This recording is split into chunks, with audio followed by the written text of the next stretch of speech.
बच्चों, आज हम पढ़ेंगे पंचदशा पाठः कूट श्लोका। पाठ 15 कूट श्लोका। कूट श्लोका यानी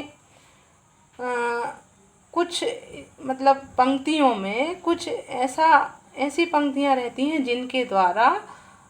जिनका कुछ विशेष अर्थ निकलता है और जिन्हें समझना पड़ता है। जैसे कि कोई राज की बात है जिसे कोई सभी लोग नहीं समझ सकते, सामने भी बोल देंगे तो जो उन पंक्तियों को समझ लेगा वह समझ पाएगा उसका अर्थ, बाकी कोई भी नहीं समझ पाएगा कि ये क्या बोला जा रहा है। तो ऐसे श्लोकों को बोलते हैं कूट श्लोक।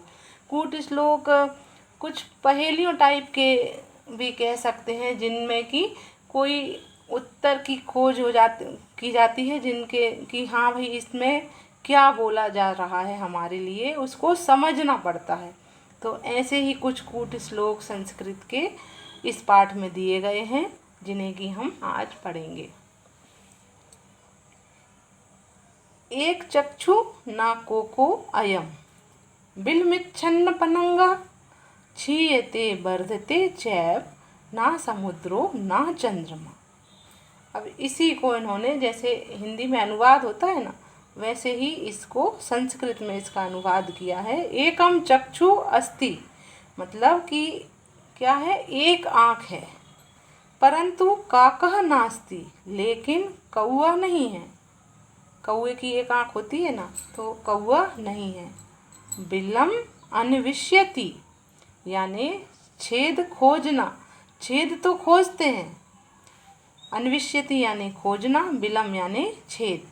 परंतु पनंगः नास्ति, जैसे सांप कहाँ रहता, बिल में रहता है ना, तो छेद तो खोजती है लेकिन सांप नहीं है।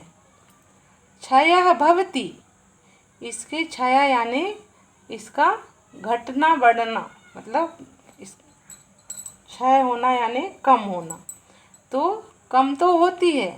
और वृद्धिरपि भवति, मतलब ज़्यादा भी होता है। परंतु समुद्रः नास्ति, जैसे समुद्र में ज्वार भाटे आते हैं तो कभी समुद्र ज़्यादा बढ़ जाता है, फिर कभी नीचे चला जाता है, तो ऊपर नीचे तो होता है लेकिन कम या ज़्यादा तो होता है, लेकिन समुद्र नहीं है। चंद्रो अपि नास्ति, समुद्र नास्ति और चंद्रो अपि, मतलब समुद्र भी नहीं है और चंद्रमा भी नहीं है। जैसे हम कहें कि चंद्रमा भी घटता बढ़ता है, तो शायद चंद्रमा, तो चंद्रमा भी नहीं है। तरहि एतद् किम, अब आप बताओ कि यह क्या है। फिर से श्लोक को देखते हुए हम फिर से इसका अनुवाद हम पढ़ रहे हैं। एका चक्षु यानी एक आँख है, ना काको अयम, लेकिन यह कौआ नहीं है। बिलमिच्छिन्न पनंगा, बिल तो खोजती है लेकिन वह नाग नहीं है, सांप नहीं है। पनंगा यानी सांप होता है। क्षीयते वर्धते यानी घटता भी है और बढ़ता भी है। लेकिन चैव यानी ना समुद्रो ना चंद्रमा, लेकिन न यह ना तो समुद्र है और ना ही चंद्रमा है। तो आप बताओ कि यह कौन है। तो इसका उत्तर है सुई। सुई को बोलते हैं सूचिका। सूचिका कैसे हुआ इसका उत्तर। सूचिका में एक आँख रहती है, सुई में पीछे एक छेद रहता है और छेद खोजती है, मतलब जहाँ से सिलना रहता है वहाँ से वह अंदर जाती है और फिर बाहर आती है। और उसकी पूँछ भी रहती है एक लंबी सांप जैसी। इसके बाद जब उसको सिलाई की जाती है उससे, तो धागा उसका छोटा भी हो जाता है, फिर कभी हम फिर डालते हैं तो फिर बड़ा धागा हो जाता है, फिर छोटा हो जाता है सिलने के बाद, तो घटता बढ़ता रहता है।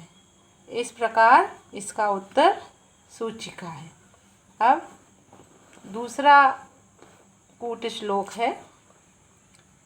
कृष्णमुखी ना मार्जारी द्विजिह्वाना च सर्पणी पच्चवत्री ना पांचाली यो जानति सह पंडिता। यानी अब फिर से इसका अनुवाद यहाँ पर है जो कि हम पढ़ेंगे, इससे हमें इसका अच्छे से अर्थ समझ में आ जाएगा। मुख भाग है कृष्ण वर्णा वर्तते, यानी मुख भाग यानी मुख का जो भाग है आगे का वह कैसा है, काला है। कृष्ण वर्ण यानी काला। किंतु कृष्ण वर्णा मार्जारी नास्ति, लेकिन ऐसा नहीं कि यह मार्जारी है, बिल्ली नहीं है कृष्ण काले रंग की बिल्ली नहीं है ये, इसका मुख जरूर आगे से काला है, लेकिन यह काले रंग की बिल्ली मार्जारी यानी बिल्ली नहीं है। द्वे जिहे भवता, दो जीव हैं, किंतु सर्पणी नास्ति।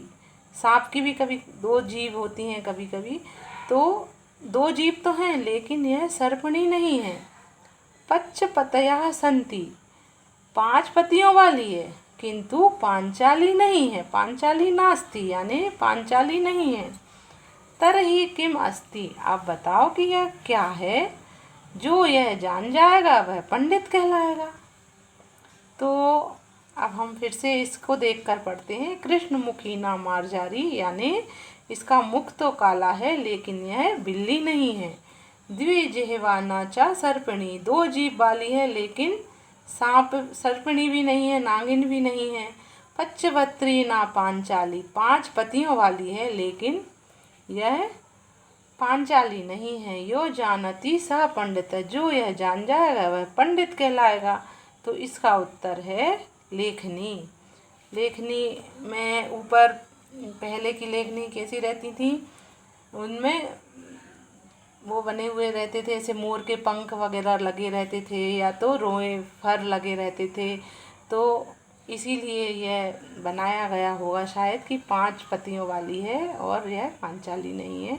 इसकी दो जीभ होती हैं।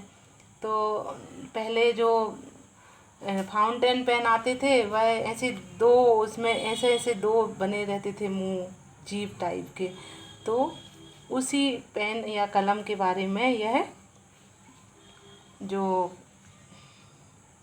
पहेली है वह दी गई है। तो इसका उत्तर होगा लेखनी। अब आई तीसरी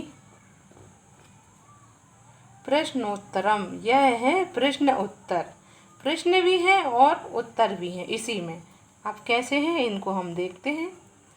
कम संजघान कृष्णः, का शीतल वाहिनी गंगा, केदार पोषण रतः, कम बलवंतम ना बाधते शीतम। यानी कि कम संजघान कृष्णा, यानी कृष्ण ने किसको मारा। का शीतल वाहिनी गंगा, शीतल बहने वाली कौन थी। केदार पोषण रता, यानी कि पत्नी के पोषण में, दार यानी होती है पत्नी, पोषण और रता यानी लगा हुआ, तो पत्नी के पोषण में कौन लगा हुआ है। और कम बलवंतम ना बाधते शीतम, और ऐसा कौन है, किस बलवान को शीत परेशान नहीं करती है। किस बलवान को, कम बलवंतम यानी बलवान, किस बलवान को शीत परेशान नहीं करती है। अब देखिए इसमें ऊपर की लाइन में तो क्या है, कम संजघान कृष्णा यानी कृष्ण ने किसको मारा और शीतल बहने वाली कौन थी। दो प्रश्न यहाँ पूछ लिए गए हैं, लेकिन जो नीचे की लाइन है उसमें एक प्रश्न के ही दो प्रश्न बने हुए हैं। केदार पोषण रता यानी पत्नी के पोषण में लगा हुआ कौन है, और दूसरा अर्थ है दार पोषण रता के, यानी खेत संवारने में संलग्न कौन है। केदार पोषण रता का मतलब होगा कि केदार अगर कहीं मिलके बोल रहे हैं तो यह पत्नी के पोषण में संलग्न कौन है, और अगर कहीं केवल इतना बोलते हैं दार पोषण रता के, तो इसका अर्थ हुआ कि जो खेत है उसको तैयार करने वाला कौन है। तो और इसी प्रकार दो क्वेश्चन ये हैं और दो ये हैं। कम बलवंतम ना बाधते शीतम, यानी किस बलवान को शीत परेशान नहीं करती है, और कम बल वाला तथा कंबल और रजाई वाला कौन है ना। किस बलवान को, बलवंतम यानी बलवान भी हो गया, और कंबल ये देखिए मिला हुआ अगर हम बोलते हैं, कंबलवंतम यानी कंबल से ओढ़े हुए को क्या नहीं परेशान करता है। तो अब इसका अर्थ इसी में है। ये जो अपनी पहेली है उसी में इसका अर्थ भी है। देखिए कैसे है, इसका अर्थ बताते हैं। कृष्ण कह जंगान यानी कंसम। कृष्ण ने किसको मारा? कंस को मारा। और शीतल बहने वाली कौन है? ये गंगा लिखा ही हुआ है, तो शीतल बहने वाली गंगा है। फिर के दार पोषण रता के, दार पोषण रता का क्या मतलब था कि खेत संवारने वाला कौन है? कृषक। खेत संवारने वाला कौन? खेत कौन संवारता है? कृषक संवारता है। और केदार पोषण रता का मतलब क्या हुआ कि पत्नी के पोषण में कौन रत्न है?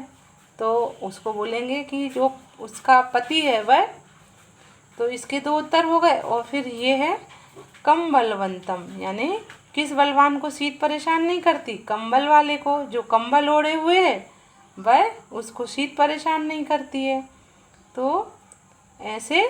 और कम बल वाले को मतलब जो कंबल ओढ़े हुए है उसको शीत परेशान नहीं करती, और जिसका बल कम है उसे रजाई या कंबल की ज़रूरत पड़ती है।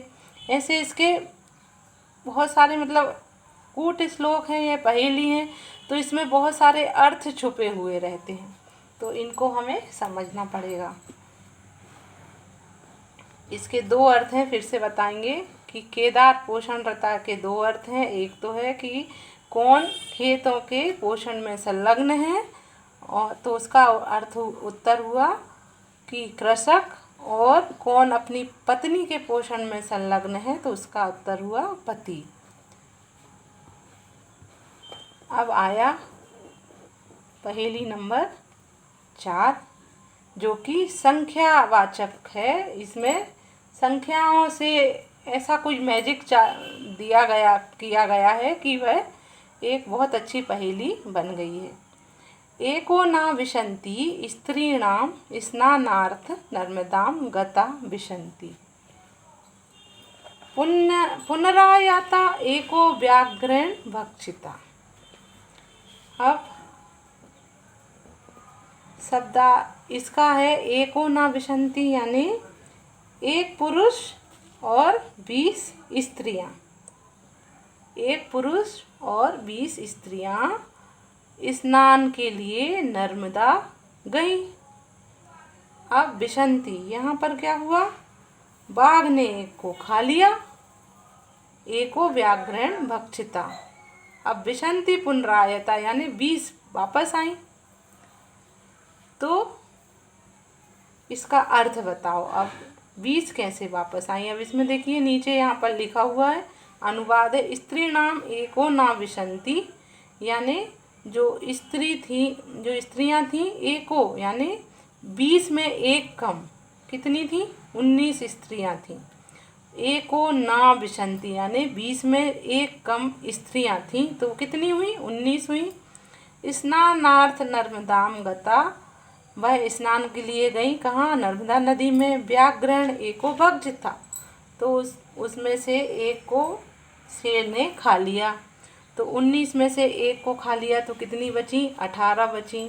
विशन्ति पुनरायता, लेकिन आई कितनी? 20 आई वापस। तो कैसे हुआ ये? तो उसका फिर से उन्होंने डबल से फिर से समझाया है। एक ना स्त्रीणाम विशन्ति, यानी एक स्त्री नहीं है, बाकी 20 स्त्रियां हैं। उसी यही वाली शब्द को उन्होंने देखो कितना घुमा दिया। एक ना स्त्रीणाम विशन्ति, यानी एक तो स्त्री नहीं है, बाकी सारी 20 जो हैं वह स्त्रियां हैं, यानी एक धन 20। तो ये कितने हो गई? 21 हो गई।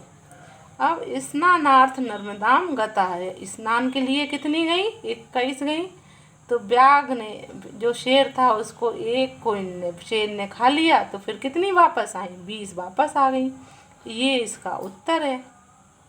यहीं के यहीं इसी में से समझ लो। देखो उन्होंने कैसे घुमा देते हैं, इन्हीं को पहेलियाँ कहते हैं। संस्कृत में इतनी कूट श्लोक, बहुत अच्छे श्लोक बहुत सारे हमें देखने मिलते हैं, और देखो इसमें कितना ज्ञान भरा हुआ है, एक ही शब्द को उन्होंने इतना घुमा दिया कि सोचने वाला परेशान हो जाए कि अरे ऐसा कैसे हुआ कि एक नर है और 20 स्त्रियां हैं, कि एक नहीं है 19 स्त्रियां हैं, क्या है ये कुछ समझ में नहीं आ रहा था। बाकी उन्होंने जब बाद में समझाया, जब समझ में आया कि 20 कैसे वापस आई, ऐसे वापस आई कि एक नर है और 20 स्त्रियां हैं। और जब स्नान के लिए गई तो एक को व्याघ्र ने खा लिया, तो फिर से वापस 20 आ गई, है ना। ठीक है, ये वाला भाग हम यहीं ख़त्म कर रहे हैं। अगले भाग में हम आगे के जो पहेलियां हैं, जो आगे की कूट श्लोक हैं, वह हम समझाएंगे। इन श्लोकों को आप अच्छे से समझिए, वीडियो को बार बार देखिए और फिर इसके क्वेश्चन आंसर करिए।